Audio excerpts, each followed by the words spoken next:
सम्मान राष्ट्रीय सैल्यूट सलामत शस्त्र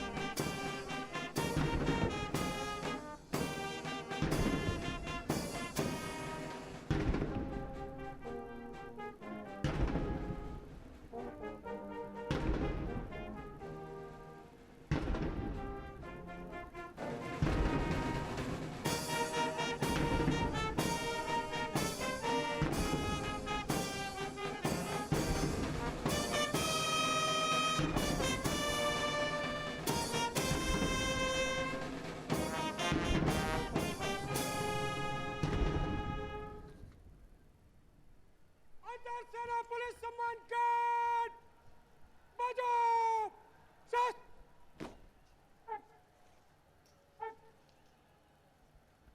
अंतर सेना पुलिस सम्मान कार्ड बगान शस्त्र अंतर सेना पुलिस सम्मान कार्ड फाइल में बैच लगाओ बाप मुठ सेना पुलिस सम्मान कार्ड डायनासोर चल। माननीय प्रधानमंत्री अब राष्ट्रीय सलामी गारद लाल किले की प्राचीर के सामने से प्रस्थान करते हुए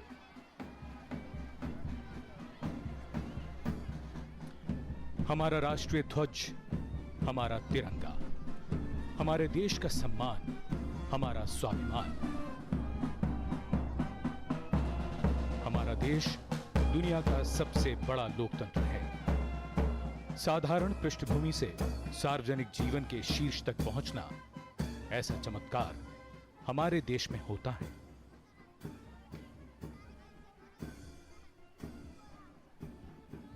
और अब कुछ ही क्षणों में प्रधानमंत्री नरेंद्र मोदी राष्ट्र को संबोधित करेंगे।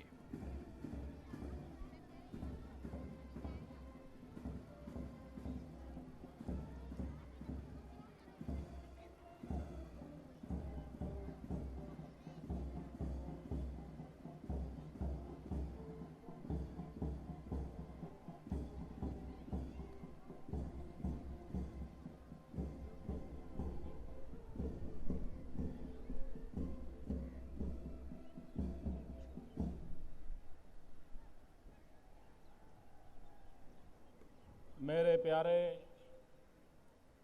देशवासियों, आज देश और दुनिया में फैले हुए सभी हिंदुस्तानी आज़ादी का पर्व मना रहे हैं। इस आज़ादी के पावन पर्व पर प्यारे देशवासियों को भारत के प्रधान सेवक की अनेक अनेक शुभकामना।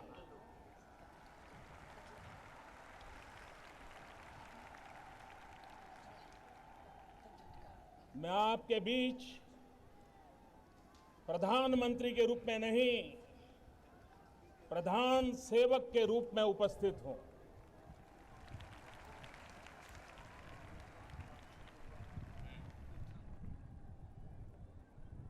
देश के आजादी का जंग कितने वर्षों तक लड़ा गया, कितनी पीढ़ियां खप गई, अनगिनत लोगों ने बलिदान दिए, जवानी खपा दी, जेल में जिंदगी गुजार दी। देश की आजादी के लिए मर मिटने वाले, समर्पित उन सभी आजादी के सिपाहियों को मैं शत शत वंदन करता हूं, नमन करता हूं।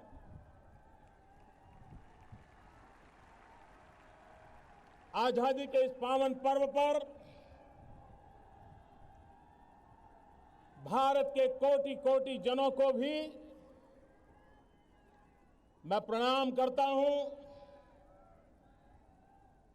और आजादी के जंग के लिए जिन्होंने कुर्बानियां दी, उनका पुण्य स्मरण करते हुए हम आजादी के इस पावन पर्व पर मां भारती के कल्याण के लिए हमारे देश के गरीब, पीड़ित, दलित, शोषित समाज के पिछड़े हुए सभी लोगों के कल्याण का, उनके लिए कुछ न कुछ कर गुजरने का संकल्प करने का पर्व है। मेरे प्यारे देशवासियों, राष्ट्रीय पर्व राष्ट्रीय चरित्र को निखारने का एक अवसर होता है। राष्ट्रीय पर्व से प्रेरणा लेकर के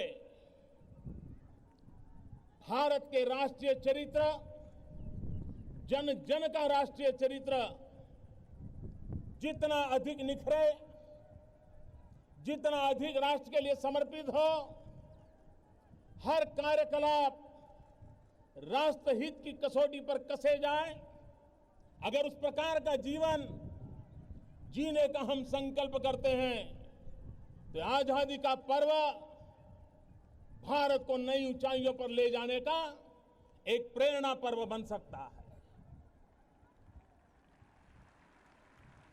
मेरे प्यारे देशवासियों, यह देश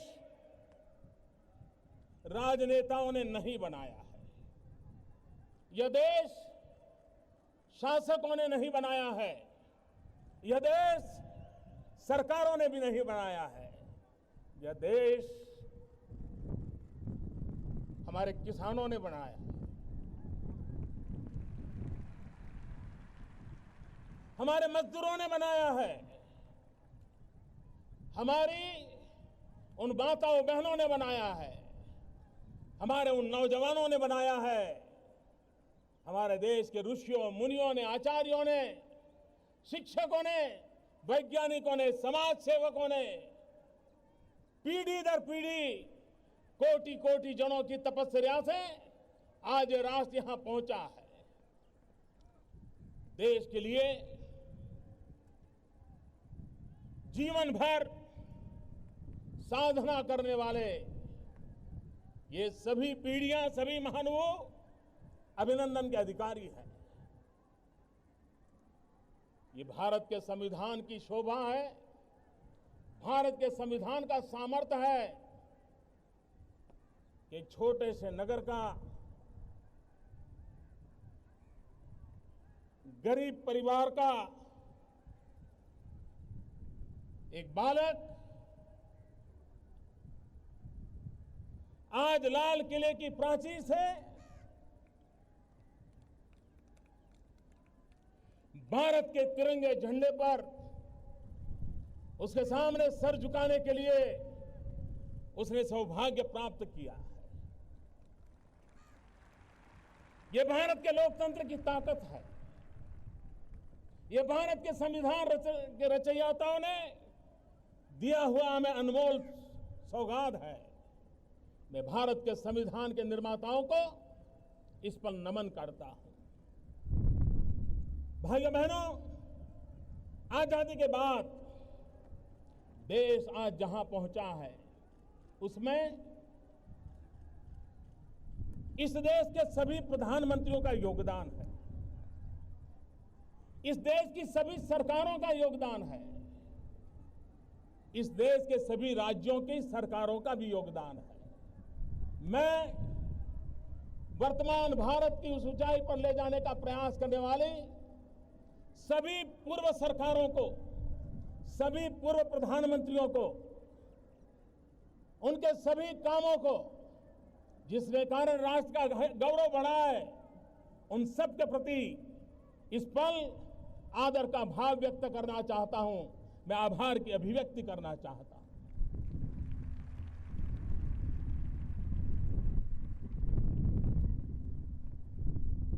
यह देश पुरातन सांस्कृतिक धरोहर की उस नींव पर खड़ा है जहां पर वेद काल में हमें एक ही मंत्र सुनाया जाता है जो हमारी कार्य संस्कृति का परिचय है। हम सीखते आए हैं, पुण्य स्मरण करते आए हैं, संगच्छध्वम संवद्धम संवो मनासी जानताम।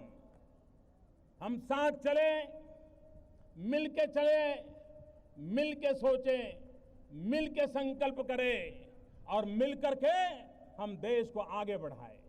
इस मूल मंत्र को लेकर के 125 करोड़ देशवासियों ने देश को आगे बढ़ाना है। कल ही नई सरकार के प्रथम संसद के सत्र का समापन हुआ। मैं आज गर्व से कहता हूं कि संसद का सत्र हमारी सोच की पहचान है, हमारे इरादों की अभिव्यक्ति है। हम बहुमति के बल पर चलने वाले लोग नहीं हैं। हम बहुमति के बल पर आगे बढ़ना नहीं चाहते हैं। हम सहमति की मजबूत धरातल पर आगे बढ़ना चाहते हैं। संगच्छध्वम। और इसलिए इस पूरे संसद के कार्यकाल को देश ने देखा होगा, सभी दलों का साथ लेकर के, विपक्ष को जोड़ करके, कंधे से कंधा मिलाकर के चलने में हमें अभूतपूर्व सफलता मिली है। और उसका यश सिर्फ प्रधानमंत्री को नहीं जाता है, उसका यश सिर्फ सरकार में बैठे हुए लोगों को नहीं जाता है, उसका यश प्रतिपक्ष को भी जाता है, प्रतिपक्ष के सभी नेताओं को भी जाता है, प्रतिपक्ष के सभी सांसदों को भी जाता है। और लाल किले की प्राचीर से गर्व के साथ मैं इन सभी सांसदों का अभिवादन करता हूं, सभी राजनीतिक दलों का भी अभिवादन करता हूं, जहां सहमति की मजबूत धरातल पर हम राष्ट्र को आगे ले जाने के महत्वपूर्ण निर्णयों कर करके हमने संसद का कल सत्र का समापन किया है। भाइयों बहनों, मैं दिल्ली के लिए आउटसाइडर हूं। मैं दिल्ली की दुनिया का इंसान नहीं हूं। मैं यहां के राजकाज को भी नहीं जानता हूं। यहां की एलिट क्लास से तो मैं बहुत अछूता रहा हूं, लेकिन एक बाहर के व्यक्ति ने, एक आउटसाइडर ने दिल्ली आकर के पिछले 2 महीने में एक इनसाइडर व्यू लिया तो मैं चौंक गया। ये मंच राजनीति का नहीं है, राष्ट्रनीति का मंच है। और इसलिए मेरी बात को राजनीति के तराजू से न तोला जाए। मैंने पहले ही कहा है, मैं सभी पूर्व प्रधानमंत्री, पूर्व सरकारों का अभिवादन करता हूं जिन्होंने देश को यहां तक पहुंचाया है। मैं बात कुछ और करने जा रहा हूं और इसलिए इसको राजनीति के तराजू से न तोला जाए। मैंने जब दिल्ली आकर के एक इनसाइडर व्यू देखा तो मैंने अनुभव किया, मैं चौंक गया। ऐसा लगा जैसे एक सरकार के अंदर भी दर्जनों अलग अलग सरकारें चल रही है। हर एक की जैसे अपनी अपनी जागीरें बनी हुई हैं। मुझे बिखराव नजर आया, मुझे टकराव नजर आया। एक डिपार्टमेंट दूसरे डिपार्टमेंट से भीड़ रहा है और यहां तक भीड़ रहा है कि सुप्रीम कोर्ट के दरवाजे खटखटा करके एक ही सरकार के 2 डिपार्टमेंट आपस में लड़ाई लड़ रहे हैं। ये बिखराव, ये टकराव, एक ही देश के लोग हम देश को कैसे आगे बढ़ा सकते हैं। और इसलिए मैंने कोशिश प्रारंभ की है उन दीवारों को गिराने की। मैंने कोशिश प्रारंभ की है, सरकार एक असेंबल एंटिटी नहीं बट एक ऑर्गेनिक यूनिटी बने, ऑर्गेनिक एंटिटी बने। एक रस हो सरकार, एक लक्ष्य, एक मन, एक दिशा, एक गति, एक मति। इस मुकाम पर हम देश को चलाने का संकल्प करें, हम चल सकते हैं। आपने कुछ दिन पहले, इन दिनों अखबारों में चर्चा चलती है कि मोदी जी की सरकार आ गई, अफसर लोग समय पर सरकार ऑफिस जाते हैं, समय पर ऑफिस खुल जाती है, लोग पहुंच जाते हैं। मैं देख रहा था हिंदुस्तान के नेशनल न्यूज़पेपर कहे जाए, टीवी मीडिया कहा जाए, ये प्रमुख रूप से खबरें छप रही थी। सरकार के मुखिया के नाते तो मुझे आनंद आ सकता है कि देखो भाई, सब समय पे चलना शुरू होगा, सफाई होने लगी। लेकिन मुझे आनंद नहीं आ रहा था, मुझे पीड़ा हो रही थी। वो बात मैं आज पब्लिकली कहना चाहता हूं। इसलिए कहना चाहता हूं, क्या इस देश में सरकारी अफसर समय पर दफ्तर जाएं, ये कोई न्यूज होती है क्या? और अगर वो न्यूज बनती है तो हम कितने नीचे गए हैं, कितने गिरे हैं, इसका वो सबूत बन जाती है। और इसलिए भाइयों बहनों, सरकारें कैसे चली है, आज वैश्विक स्पर्धा में कोटि कोटि भारतीयों के सपनों को साकार करना होगा, तो ये होती है, चलती है से देश नहीं चल सकता। जन सामान्य की आशा आकांक्षाओं की पूर्ति के लिए शासन व्यवस्था नाम का जो पुर्जा है, जो मशीन है, उसको और धारदार बनाना है, और तेज बनाना है, और गतिशील बनाना है। और उस दिशा में हम प्रयास कर रहे हैं। और मैं आपको विश्वास देता हूं मेरे देशवासियों, इतने कम समय से दिल्ली से बाहर से आया हूं, लेकिन मैं देशवासियों को विश्वास दिलाता हूं कि सरकार में बैठे हुए लोगों का सामर्थ्य बहुत है।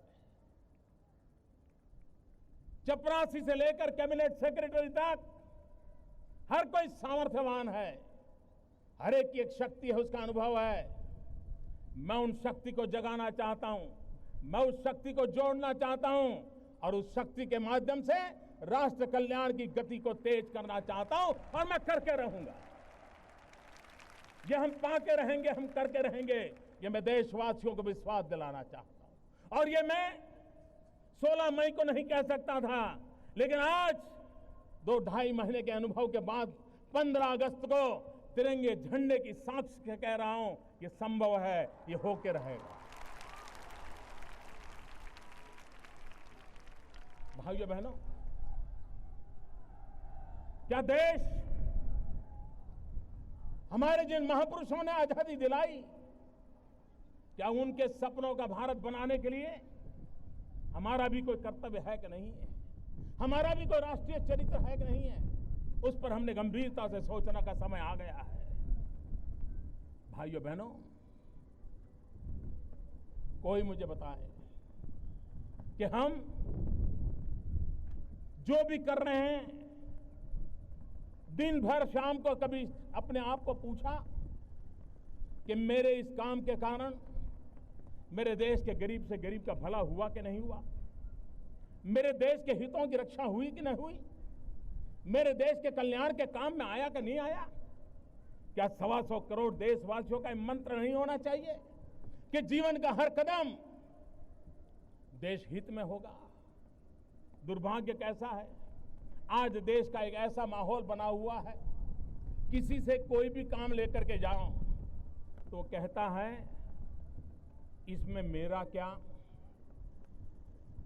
वहीं से शुरू करता है, इसमें मेरा क्या। और जब उसको पता चलेगा कि इसमें उसका कुछ नहीं है तो तुरंत बोलता है तो फिर मुझे क्या,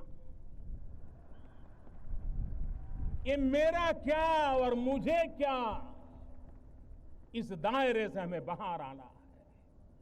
हर चीज अपने लिए नहीं होती है, कुछ चीजें देश के लिए भी हुआ करती है। और इसलिए हमारे राष्ट्रीय चरित्र को हमने निखारना है। मेरा क्या,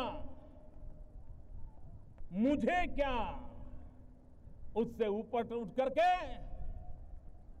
देश हित के हर काम के लिए मैं आया हूं, मैं आगे हूं, ये भाव हमें जगाना है। भाइयों बहनों, आज जब हम बलात्कार की घटनाओं की खबरें सुनते हैं, हमारा माथा शर्म से झुक जाता है। लोग अलग अलग तर्क देते हैं, हर कोई मनोवैज्ञानिक बनकर के अपने बयान देता है, लेकिन भाइयों बहनों, मैं आज इस मंच से मैं उन माताओं और उनके पिताओं से पूछना चाहता हूं,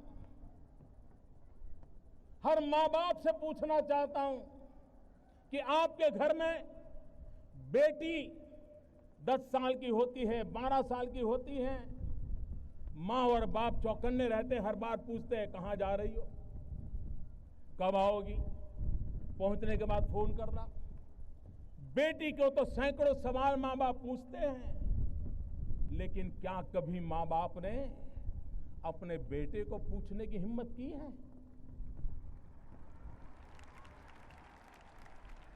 कहां जा रहे हो, क्यों जा रहे हो, कौन दोस्त है? आखिर बलात्कार करने वाला किसी का बेटा तो है, उसके भी तो कोई न कोई मां बाप है। क्या मां बाप के नाते हमने अपने बेटे को पूछा कि तुम क्या कर रहे हो, कहां जा रहे हो?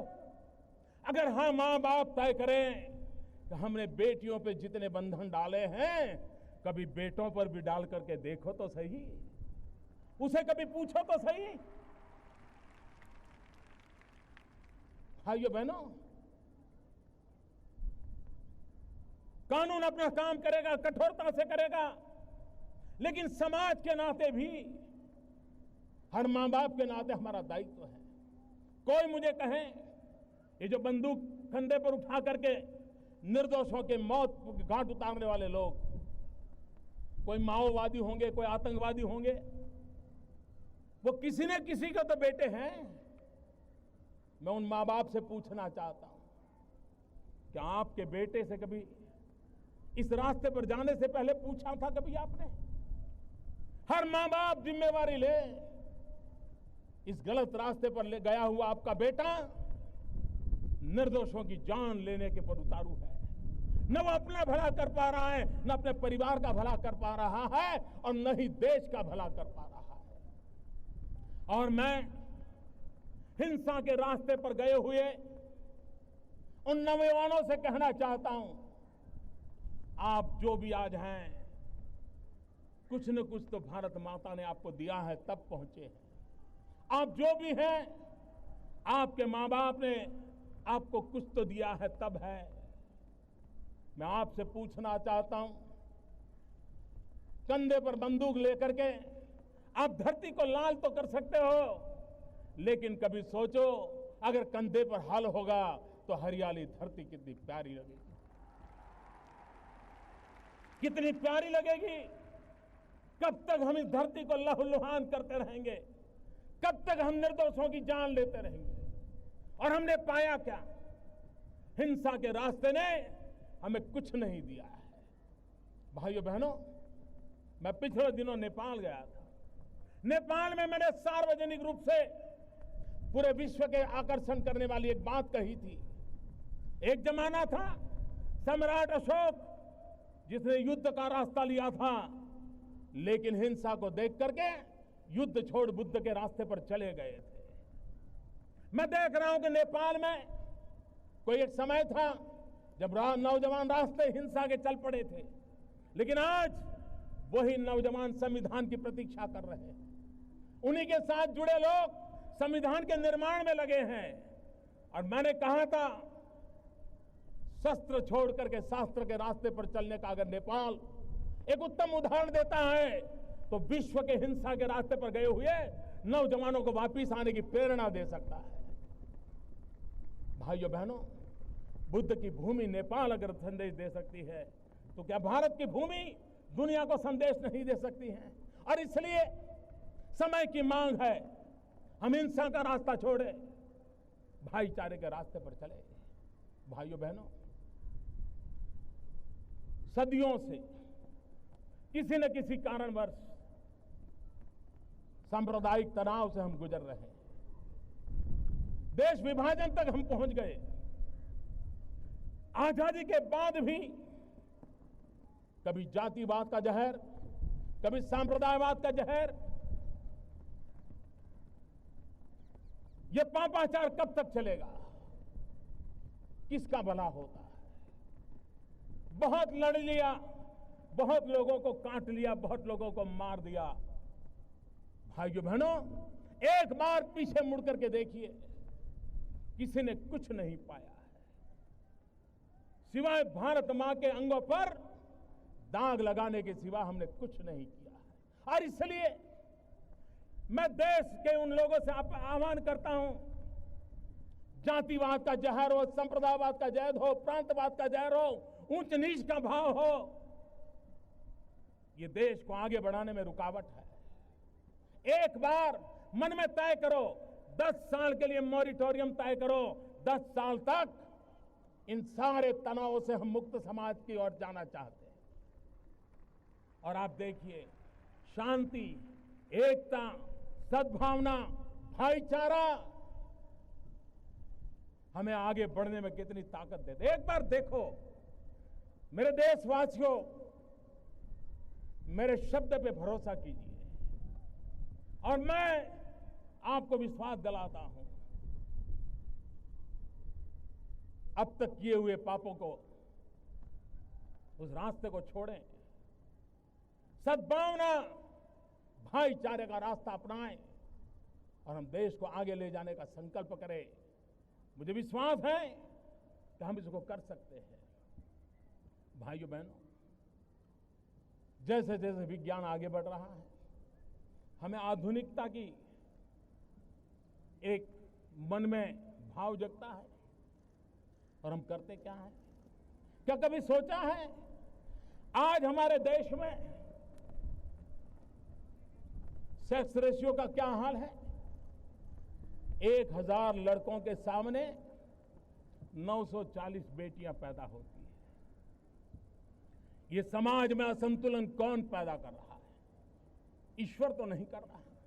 मैं उन डॉक्टरों से अनुरोध करना चाहता हूं, आपकी तिजोरी भरने के लिए किसी मां के गर्भ में पल रही बेटी को मत मारिए।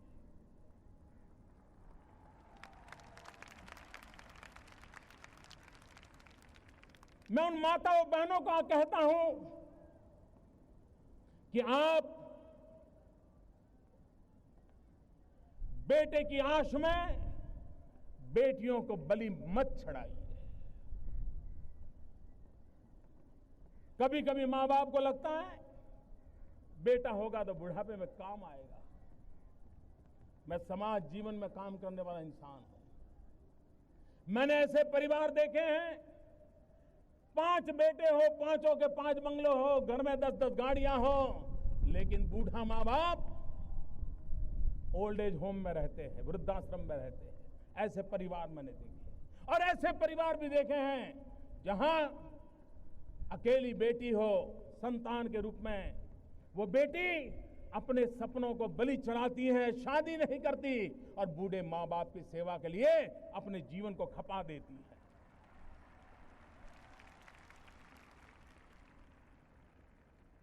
यह असमानता, मां के गर्भ में बेटियों की हत्या, ये 21वीं सदी के मानव का मन कितना कलुषित, कलंकित, कितना दाग भरा है, उसका प्रदर्शन कर रहा है। इससे हमें मुक्ति लेनी होगी और यही तो आजादी के पर्व का हमारे लिए संदेश है। अभी राष्ट्रमंडल के खेल हुए, भारत के खिलाड़ियों ने भारत को गौरव दिलाया है। करीब 64 जीतने हमारे खिलाड़ी मेडल लेके आए हैं, लेकिन उसमें 29 बेटियां हैं। गर्व करें और ताली बजाइए उन बेटियों के लिए।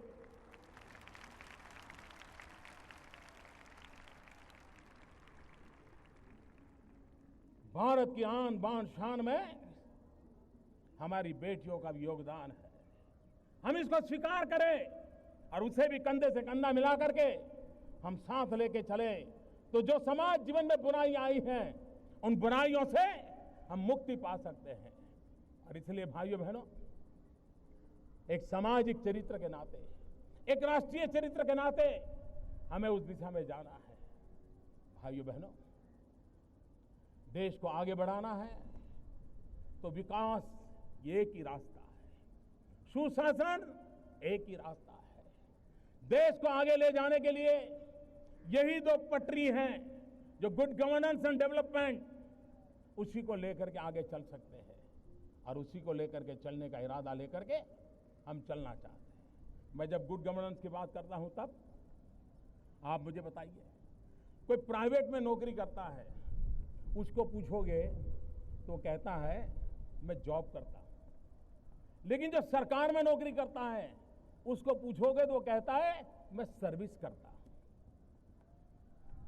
दोनों कमाते हैं, लेकिन एक के लिए जॉब है, एक के लिए सर्विस है।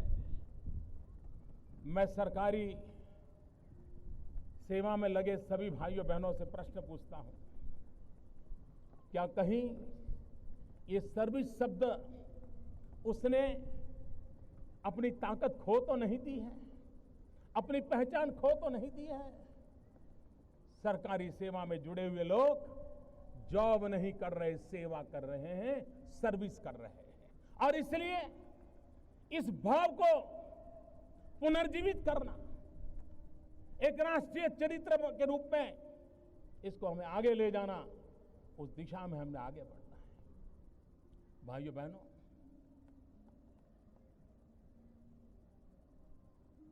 क्या देश के नागरिकों ने राष्ट्र के कल्याण के लिए कदम उठाना चाहिए कि नहीं उठाना चाहिए? आप कल्पना कीजिए, 125 करोड़ देशवासी एक कदम चले तो ये देश 125 करोड़ कदम आगे चला जाएगा।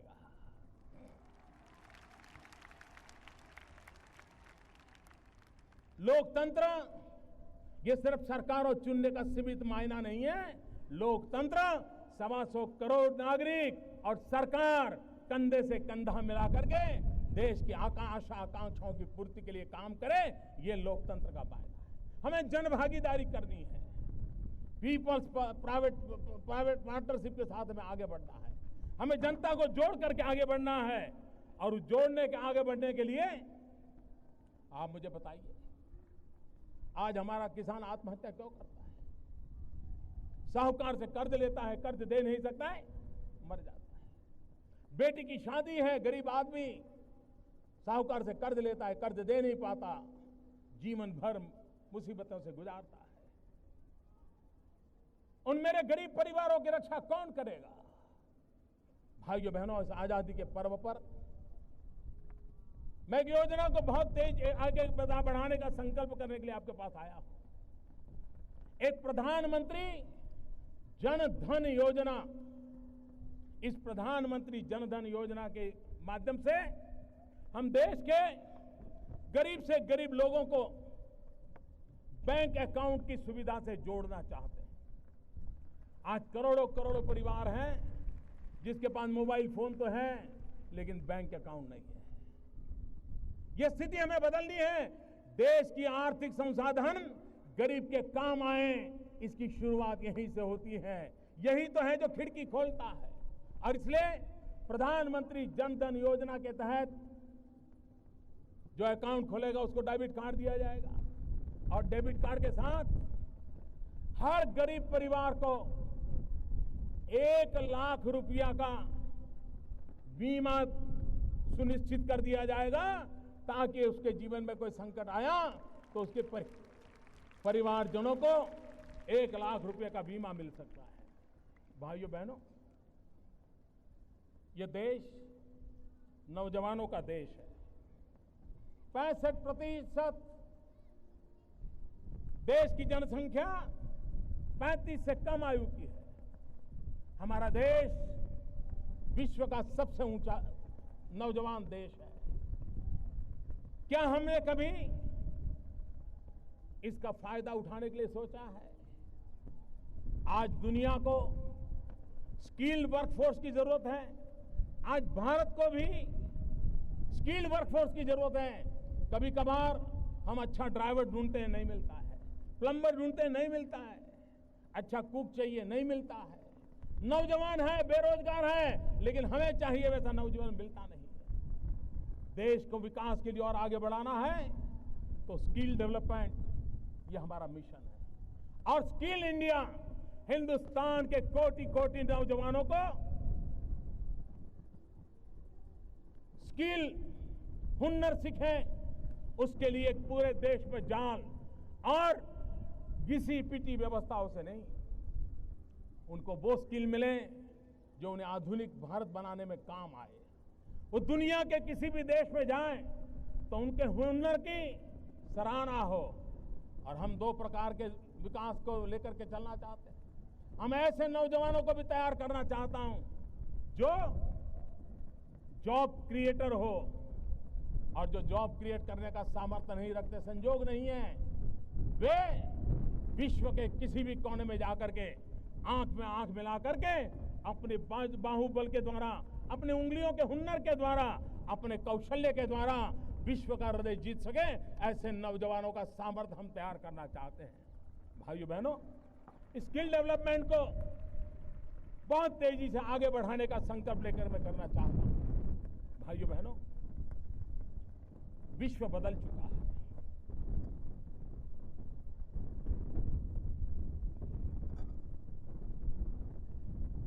मेरे प्यारे देशवासियों, विश्व बदल चुका है।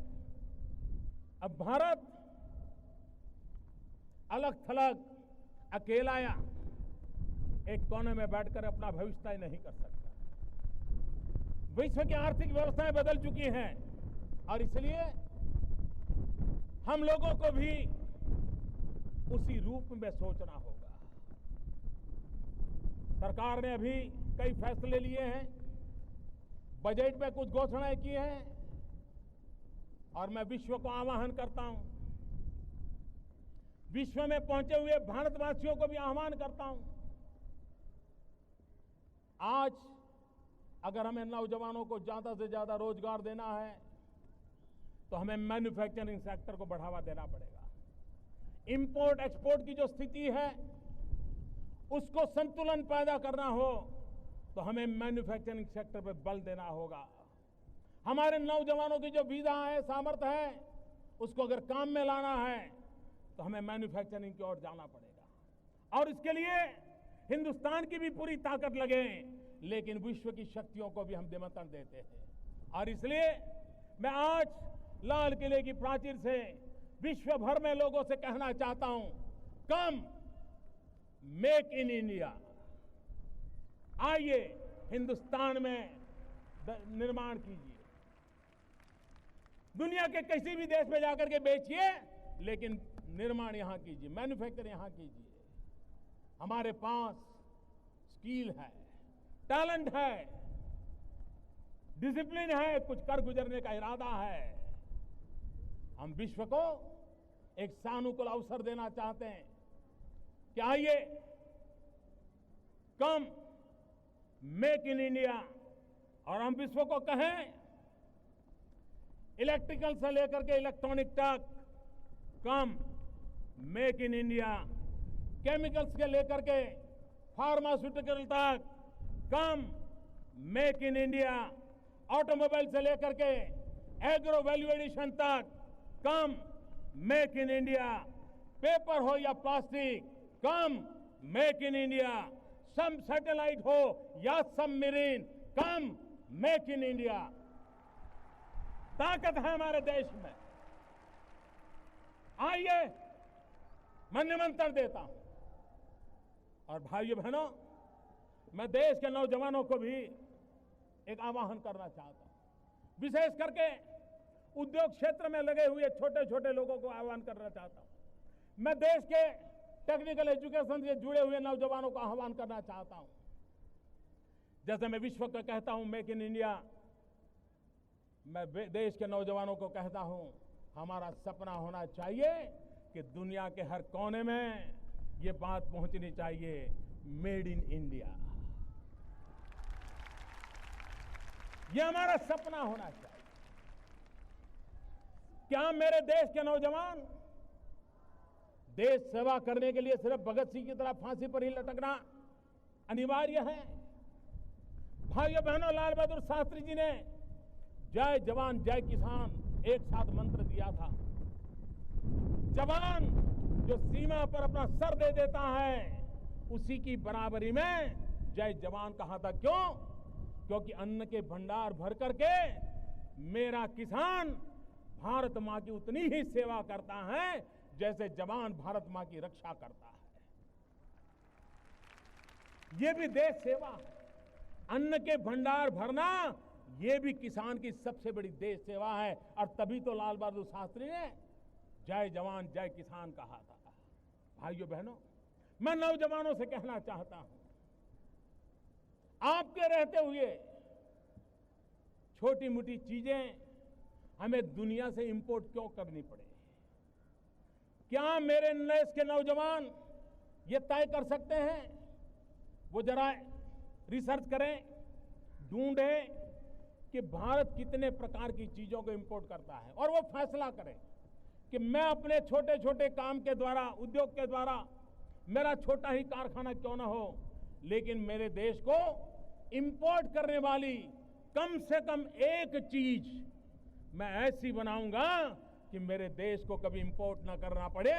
इतना ही नहीं, मेरा देश एक्सपोर्ट करने की स्थिति में आए। अगर हिंदुस्तान के लाखों नौजवान एक एक आइटम लेकर के बैठ जाए, भारत दुनिया में एक्सपोर्ट करने वाला देश बन सकता है। और इसलिए मेरा आग्रह है नौजवानों से, विशेष करके छोटे मोटे उद्योगकारों से, दो बातों में कॉम्प्रोमाइज न करें। एक, जीरो डिफेक्ट, दूसरा जीरो इफेक्ट। हम वो मैन्युफैक्चरिंग करें जिसमें जीरो डिफेक्ट हो, ताकि दुनिया के बाजार से कभी वापस ना आए। और हम वो मैन्युफैक्चरिंग करें जिससे जीरो इफेक्ट हो, पर्यावरण पर इसका कोई नेगेटिव इफेक्ट ना हो। जीरो डिफेक्ट, जीरो इफेक्ट के साथ मैन्युफैक्चरिंग सेक्टर का सपना लेकर के अगर हम आगे चलते हैं तो मुझे विश्वास है मेरे भाइयों बहनों कि जिस काम को लेकर के हम चल रहे हैं उस काम को पूरा करेंगे। भाइयों बहनों, पूरे विश्व में हमारे देश के नौजवानों ने भारत की पहचान को बदल दिया है। विश्व भारत को क्या जानता था?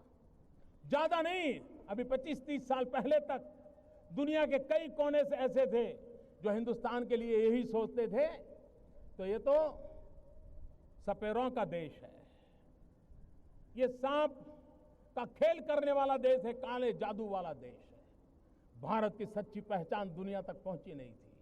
लेकिन भाइयों बहनों, हमारे 20, 22, 24 साल के नौजवान जो कंप्यूटर पर उंगलियां घुमाते घुमाते दुनिया को चकित कर दिया। विश्व में भारत की एक नई पहचान बनाने का रास्ता हमारे आईटी प्रोफेशन के नौजवानों ने कर दिया। अगर ये ताकत हमारे देश में है, क्या देश के लिए हम कुछ सोच सकते हैं? और इसलिए हमारा सपना है डिजिटल इंडिया। जब मैं डिजिटल इंडिया कहता हूं तब ये बड़े लोगों की बात नहीं है, ये गरीब के लिए है। अगर ब्रॉडबैंड कनेक्टिविटी से हिंदुस्तान के गांव जुड़ते हैं और गांव के आखिरी छोर की स्कूल में अगर हम लॉन्ग डिस्टेंस एजुकेशन दे सकते हैं, आप कल्पना कर सकते हैं कि हमारे उन गांव के बच्चों को कितनी अच्छी शिक्षा मिलेगी। जहां डॉक्टर नहीं पहुंच पाते, अगर हम टेलीमेडिसिन का नेटवर्क खड़ा करें तो वहां पर बैठे हुए गरीब व्यक्ति को भी किस प्रकार की दवाई की दिशा में जाना, उसका स्पष्ट मार्गदर्शन मिल सकता है। सामान्य मानवी की रोजमर्रा की चीजें आपके हाथ में मोबाइल फोन है।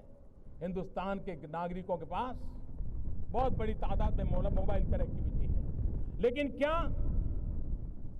ये मोबाइल गवर्नेंस की तरफ हम जा सकते हैं? अपने मोबाइल से वो बैंक अकाउंट ऑपरेट करे, गरीब आदमी वो सरकार से अपनी चीजें मांग सके, वो अपनी अर्जी पेश करे, अपना सारा कारोबार अपने चलते चलते मोबाइल गवर्नेंस के द्वारा कर सके। और ये अगर करना है तो हमें डिजिटल इंडिया की ओर जाना है।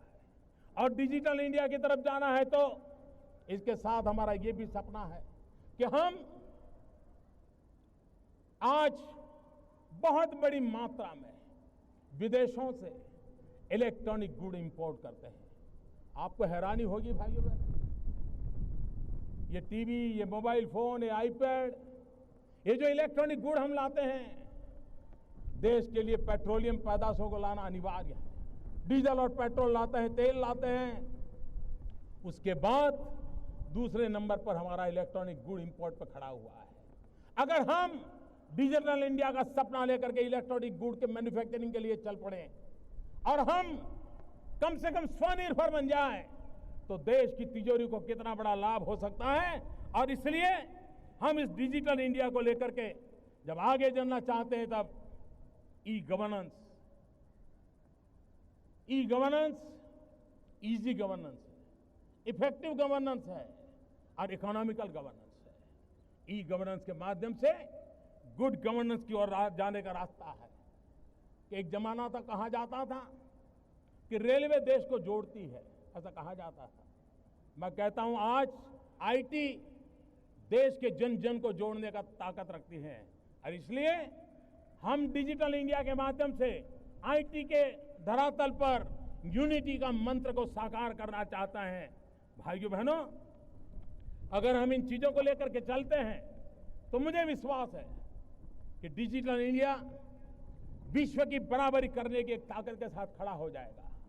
हमारे नौजवानों में वो सामर्थ्य है, उनको ये अवसर दे रहा है। भाइयों बहनों, हम टूरिज्म को बढ़ावा देना चाहते हैं। टूरिज्म से गरीब व्यक्ति को रोजगार मिलता है। चना बेचने वाला भी कमाता है, ऑटो रिक्शा वाला भी कमाता है, पकोड़े बेचने वाला भी कमाता है, अरे चाय बेचने वाला भी कमाता है। और जब चाय बेचने वाले की बात आती है तो मुझे जरा अपनापन महसूस होता है। टूरिज्म के कारण गरीब से गरीब व्यक्ति को रोजगार मिलता है। लेकिन टूरिज्म के अंदर बढ़ावा देने में भी और एक राष्ट्रीय चरित्र के रूप में भी हमारे सामने सबसे बड़ी रुकावट है हमारे चारों तरफ दिखाई दे रही गंदगी। क्या आजादी के बाद, इतने सालों के बाद, 21वीं सदी के 1.5 दशक के दरवाजे पर खड़े हैं, तब क्या अब भी हम गंदगी में जीना चाहते हैं? मैंने यहां सरकार में आकर के पहला काम सफाई का शुरू किया। लोगों को आश्चर्य हुआ, क्या ये प्रधानमंत्री का काम है? लोगों को लगता होगा प्रधानमंत्री के लिए छोटा काम होगा, मेरे लिए बहुत बड़ा काम है। सफाई करना ये बहुत बड़ा काम है। क्या हमारा देश स्वच्छ नहीं हो सकता है? अगर 125 करोड़ देशवासी तय कर लें कि मैं कभी गंदगी नहीं करूंगा, तो दुनिया की कौन सी ताकत है जो हमारे शहर गांव को आकर के गंदा कर सके? क्या इतना सा संकल्प नहीं कर सकते? भाइयों बहनों, 2019 में महात्मा गांधी के 150वीं जयंती आ रही है। महात्मा गांधी की 150वीं जयंती हम कैसे मनाएं? महात्मा गांधी जिन्होंने हमें आजादी दी, इतना बड़े देश को दुनिया के अंदर इतना सम्मान दिलाया, वो महात्मा गांधी को हम क्या दें? भाइयों बहनों, महात्मा गांधी को सबसे प्रिय था सफाई, स्वच्छता।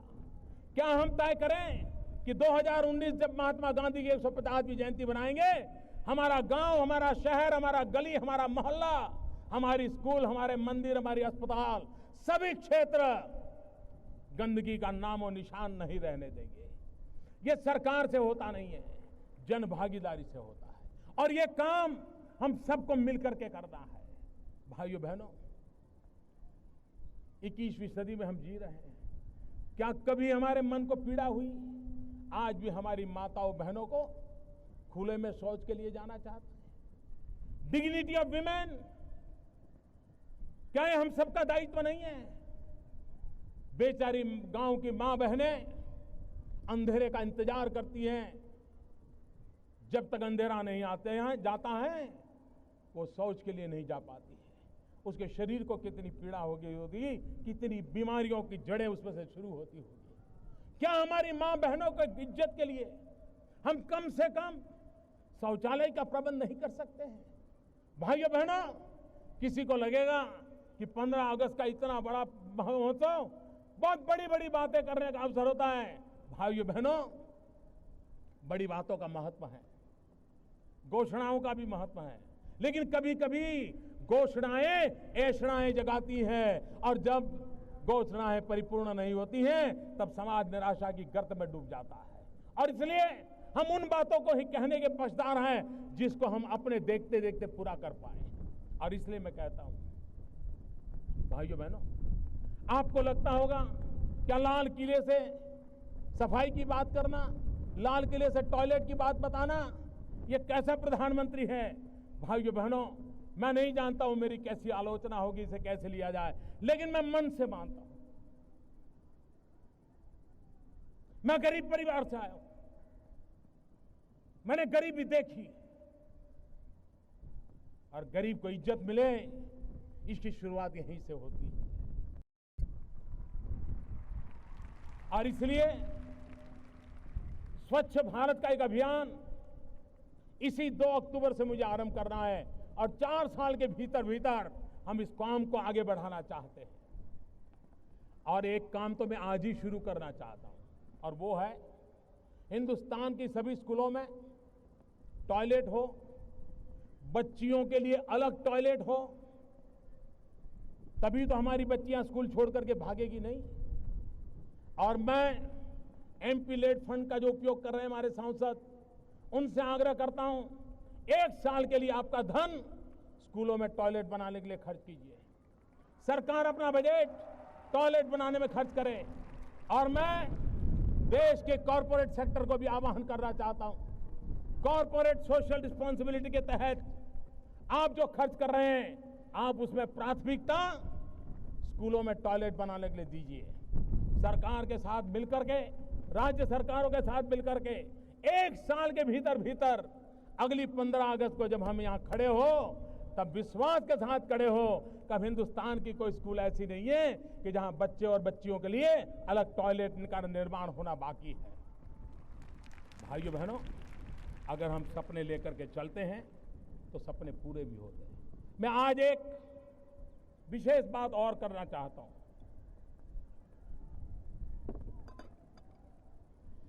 भाइयों बहनों,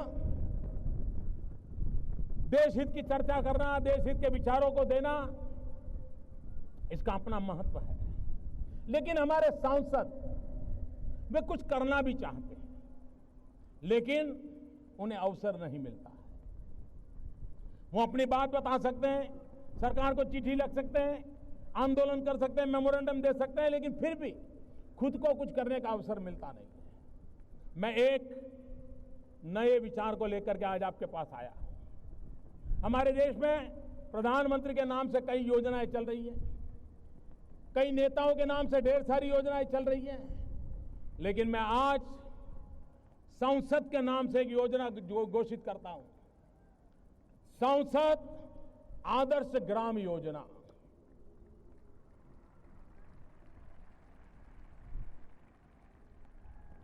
हम कुछ पैरामीटर तय करेंगे, और मैं सांसदों से आग्रह करता हूं कि वो अपने इलाके में 3000 से 5000 के बीच का कोई भी गांव पसंद कर ले, और कुछ पैरामीटर तय हो वहां की स्थल काल परिस्थिति के अनुसार,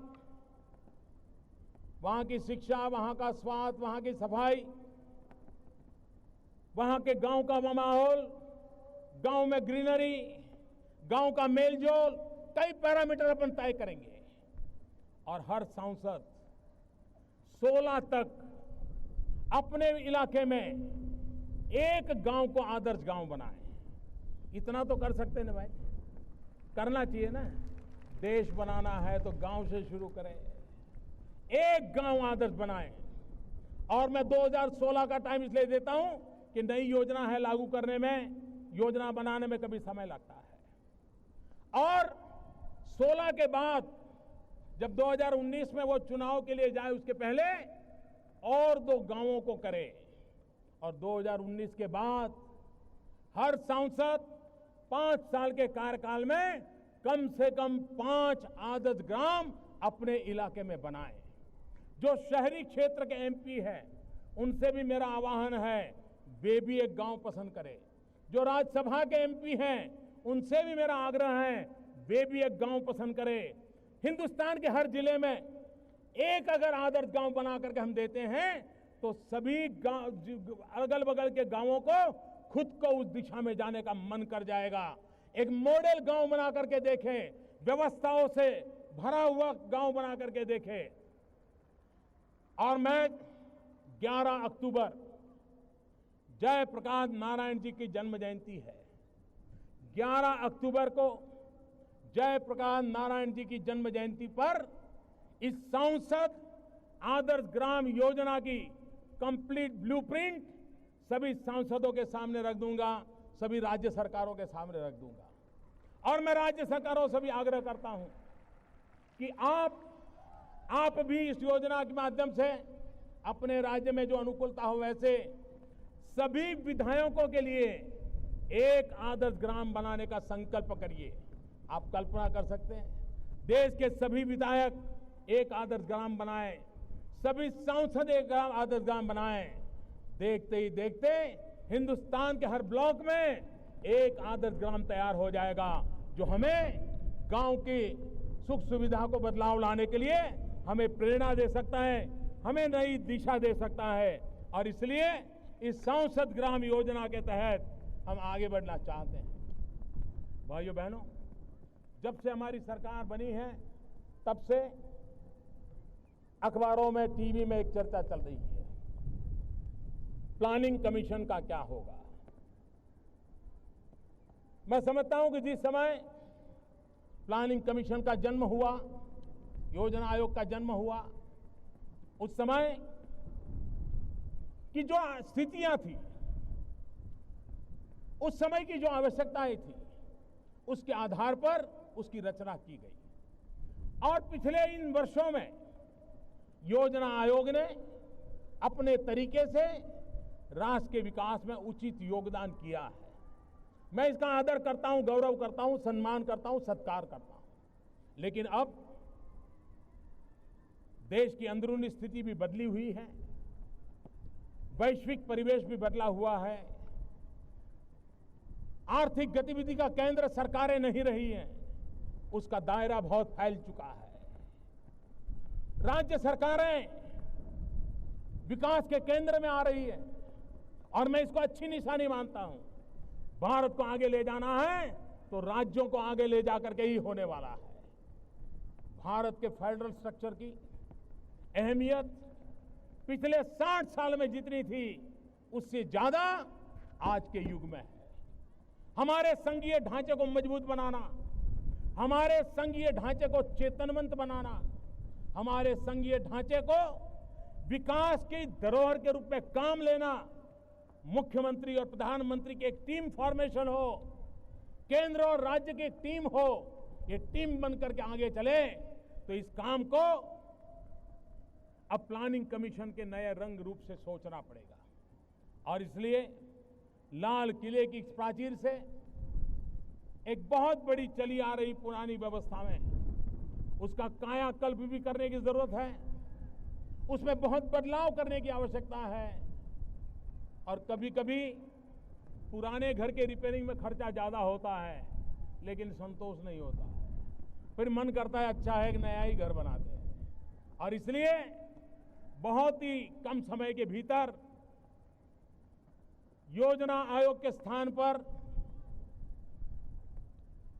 एक क्रिएटिव थिंकिंग के साथ राष्ट्र को आगे ले जाने की दिशा, पब्लिक प्राइवेट पार्टनरशिप की दिशा, संसाधनों का ऑप्टिमम यूटिलाइजेशन, प्राकृतिक संसाधनों का ऑप्टिमम यूटिलाइजेशन, देश की युवा शक्ति के सामर्थ्य का उपयोग, राज्य सरकारों की आगे बढ़ने की इच्छाओं को बल देना, राज्य सरकारों को ताकतवर बनाना, संघीय ढांचे को ताकतवर बनाना, ऐसा नए रूप रंग के साथ, नया शरीर नई आत्मा के साथ, नई सोच के साथ, नई दिशा के साथ, नए विश्वास के साथ एक नए इंस्टीट्यूशन को हम निर्माण करेंगे और बहुत ही जल्द योजना आयोग की जगह पर ये नई इंस्टीट्यूट काम करे, उस दिशा में हम आगे बढ़ने वाले हैं। भाइयों बहनों, आज 15 अगस्त महर्षि अरविंद का भी जन्म जयंती का पर्व है। महर्षि अरविंद ने एक क्रांतिकारी से निकल करके योग गुरु की अवस्था को प्राप्त किया था। उन्होंने भारत के भाग्य के लिए कहा था कि मुझे विश्वास है भारत की दैविक शक्ति, भारत की आध्यात्मिक विरासत विश्व कल्याण के लिए अहम भूमिका निभाएगा। इस प्रकार के भाव महर्षि अरविंद ने व्यक्त किए थे। मेरी महापुरुषों की बातों में बड़ी श्रद्धा है, मेरी त्यागी तपस्वी ऋषियों मुनियों की बातों में बड़ी श्रद्धा है, और इसलिए मुझे आज लाल किले की प्राचीर से स्वामी विवेकानंद जी के वो शब्द याद आ रहे हैं, जब स्वामी विवेकानंद जी ने कहा था कि मैं मेरी आंखों के सामने देख रहा हूं। विवेकानंद जी के शब्द थे, मैं मेरी आंखों के सामने देख रहा हूं कि फिर एक बार मेरी भारत माता जाग उठी है, मेरी भारत माता जगत गुरु के स्थान पर विराजमान होगी। हर भारतीय मानवता के कल्याण के काम आएगा। ये भारत की विरासत विश्व के कल्याण के लिए काम आएगी। ये शब्द स्वामी विवेकानंद जी ने अपने तरीके से कहे थे। भाइयों बहनों, विवेकानंद जी के शब्द कभी असत्य नहीं पुरवार हो सकते। स्वामी विवेकानंद जी के शब्द भारत को जगत गुरु देखने का उनका सपना, उनकी दीर्घदृष्टि, उस सपने को पूरा करना हम लोगों का कर्तव्य है। दुनिया का ये सामर्थ्यवान देश, प्रकृति से हरा भरा देश, नौजवानों का देश आने वाले दिनों में विश्व के लिए बहुत कुछ कर सकता है। भाइयों बहनों, लोग विदेश की नीतियों के संबंध में चर्चा करते हैं। मैं साफ मानता हूं, भारत की विदेश नीति के कई आयाम हो सकते हैं, लेकिन एक महत्वपूर्ण बात है जिस पर मैं अपना ध्यान केंद्रित करना चाहता हूं। क्या हम आजादी की जैसे लड़ाई लड़े, मिलजुल करके लड़े थे? तब तो हम अलग नहीं थे, हम साथ साथ थे। कौन सी सरकार हमारे साथ थी, कौन से शस्त्र हमारे पास थे? एक गांधी थे, सरदार थे, और लक्षावधि स्वतंत्र सेनानी थे, और इतनी बड़ी सल्तनत थी। और सल्तनत के सामने हम आजादी का जंग जीते कि नहीं जीते, विदेशी ताकतों को परास्त किया कि नहीं किया, भारत छोड़ने के लिए मजबूर किया कि नहीं किया? हम ही तो थे, हमारे ही तो पूर्वज थे जिन्होंने ये सामर्थ्य दिखाया था। समय की मांग है, सत्ता के बिना, शासन के बिना, शस्त्र के बिना, साधनों के बिना भी इतनी बड़ी सल्तनत को हटाने का काम अगर हिंदुस्तान की जनता कर सकती है, तो हम भाइयों बहनों क्या गरीबी को हटा नहीं सकते? क्या हम गरीबी को परास्त नहीं कर सकते? क्या हम गरीबी के खिलाफ लड़ाई जीत नहीं सकते? मेरे 125 करोड़ मेरे प्यारे देशवासियों, आओ आओ हम संकल्प करें, हम गरीबी को परास्त करें, हम विजय श्री को प्राप्त करें, भारत से गरीबी का उन्मूलन हो, उस सपनों को लेकर के हम चले।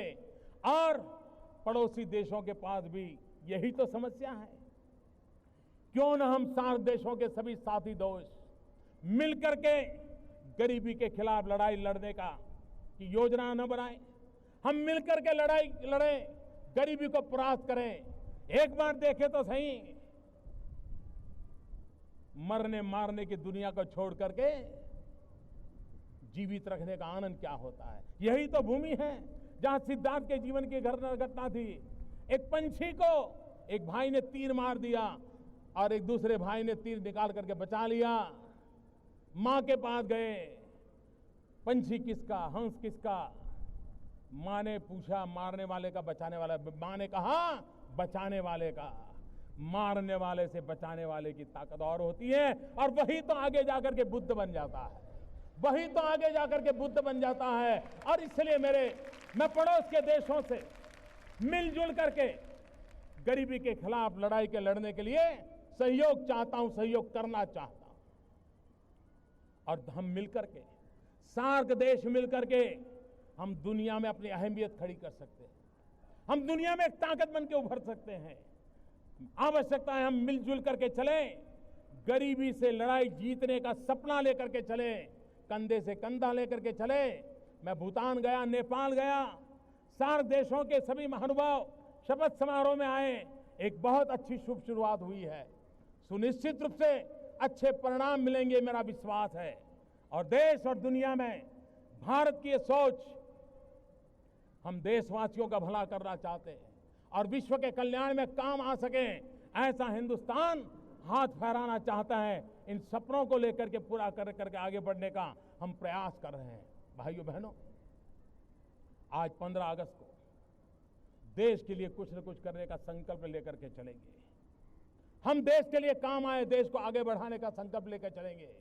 और मैं आपको विश्वास दिलाता हूं भाइयों बहनों, मैं मेरे सरकार के साथियों को भी कहता हूं, अगर आप 12 घंटे काम करोगे तो मैं 13 घंटे करूंगा, अगर आप 14 घंटे काम करोगे तो मैं 15 घंटे करूंगा। क्यों? क्योंकि मैं प्रधानमंत्री नहीं, प्रधान सेवक के रूप में आपके बीच आया हूं। मैं शासक के रूप में नहीं, सेवक के रूप में सरकार लेकर के आया हूं। और भाइयों बहनों, मैं विश्वास दिलाता हूं, यह देश उसकी एक नियति है, विश्व कल्याण की नियति है। ये विवेकानंद जी ने कहा था, यह नियति को पूर्ण करने के लिए यह भारत का जन्म हुआ है, यह हिंदुस्तान का जन्म हुआ है। इसकी परिपूर्ति के लिए 125 करोड़ देशवासियों ने तन मन से मिलकर के राष्ट्र के कल्याण के लिए आगे बढ़ना है। मैं फिर एक बार देश के सुरक्षा बलों को, देश के अर्धसैनिक बलों को, देश के सभी सिक्योरिटी फोर्सेस को मां भारती की रक्षा के लिए उनकी तपस्या, त्याग, उनके बलिदान, उनका गौरव करता हूं। और मैं देशवासियों को कहता हूं, राष्ट्रयाम जागरयाम वयम, eternal vigilance is the price of liberty. हम जागते रहो, सेना जाग रही है, हम भी जागते रहें और देश नए कदम की ओर आगे बढ़ता रहे। इसी एक संकल्प के साथ आगे बढ़ना है। सभी मेरे साथ पूरी ताकत से बोलिए, भारत माता की, भारत माता की, भारत माता की जय हिंद, जय हिंद, जय हिंद, वंदे वंदे वंदे।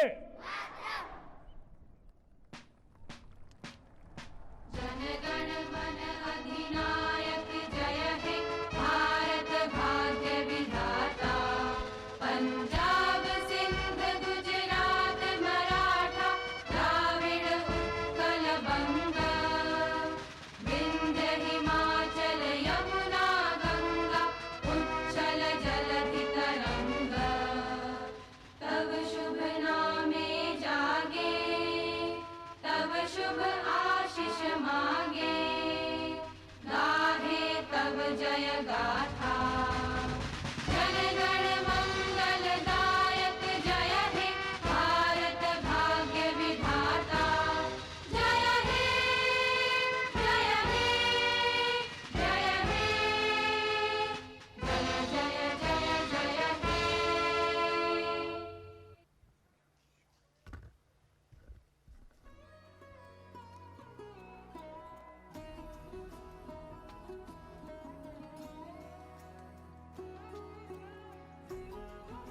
Prime Minister Narendra Modi in his maiden Independence Day address to the nation, sharing his thoughts on how India needs to grow from strength to strength.